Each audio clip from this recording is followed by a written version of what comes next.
I'm speaker number D500.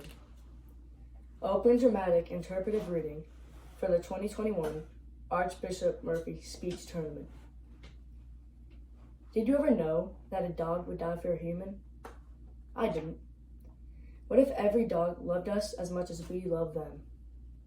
So much that they even knew when it was time for them to let us go. The Art of Racing in the Rain by Garth Steen.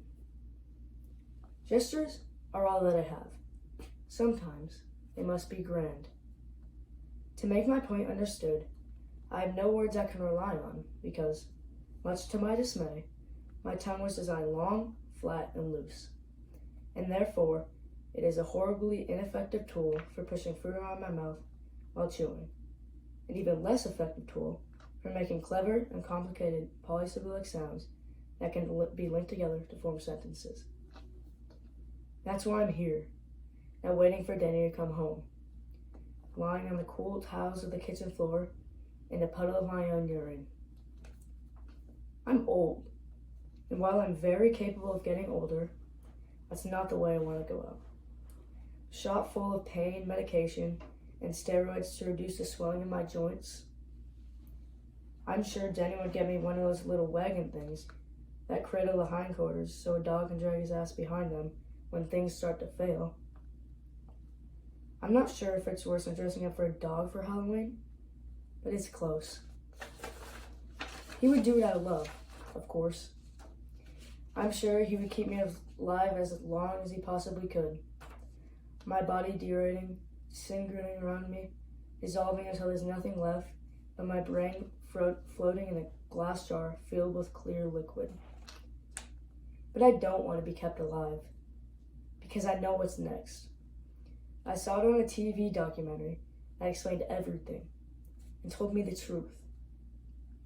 When you are done living your life as a dog, your next incarnation will be as a man. The door opens, and I hear him with his familiar cry. Yo, Zo! Usually, I can't help but put aside my pain and hoist myself to my feet, wag my tail, swing my tongue around, and shove my face into his crotch. It takes human-like willpower to hold back on this particular occasion. But I do. I hold back. I don't get up. I'm acting. Enzo? I hear his footsteps, the concern in his voice. He finds me and looks down. I lift my head, wag my tail feebly so it taps against the floor. I play the part. He shakes his head and runs his hand through his hair. He sets down the plastic bag from the grocery store that has his dinner in it. I can smell the roast chicken through the plastic. Tonight, he's having roast chicken and an iceberg lettuce salad. Oh, Enz, he says. He reaches down to me, crouches, touches my head like he does, along the crease behind my ear, and I lift my head and lick his forearm. What happened, kid? He asks. Gestures can't explain. Can you get up? I try, and I scramble. My heart takes off. Lungs ahead, because, no, I can't. I panic. I thought I was just acting, but I really can't get up. Life imitating art. Take it easy, kid, he says, pressing down on my chest to calm me. I've got you. He lifts me easily. He cradles me, and I can smell the day on him. I can smell everything he's done, his work, the auto shop where he's been behind the counter all day, standing, making nice with the customers who yell at him because their BMWs don't work right. He places me gently in the tub and turns on a handheld shower thing and says, Easy, Enz. He says, Sorry I was late. I should have come straight home, but the guys from work insisted. He trails off, and I realize that he thinks my accident was because he was late. Oh no, that's not how it was meant.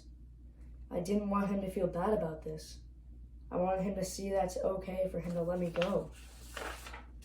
He's been gone through so much, and he's finally through it.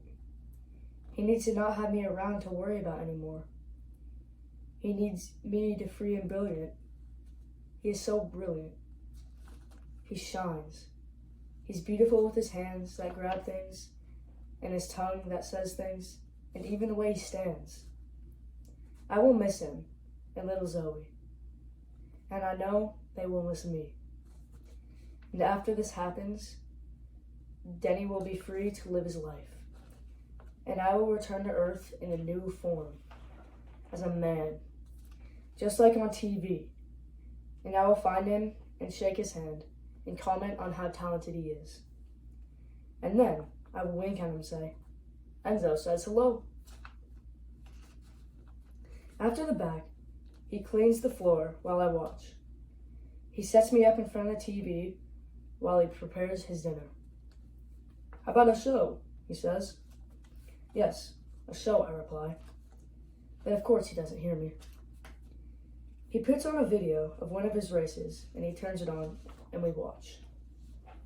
Denny is as good as any driver in history, but no one sees him because he has responsibilities. He has a daughter, Zoe, and his wife, Eve, who was sick until she died. And he has me and a job. When we get back, he picks up the phone and dials. "Mike," he says. Mike is Denny's friend from the shop when they both work behind the counter. "Can you cover for me tomorrow? I have to take Enzo to the vet again." We've been going there a lot recently to get different medicines that are supposed to help me, make me feel comfortable. But they don't. Denny stops talking for a minute, and when he starts again, his voice doesn't start to sound like his normal voice.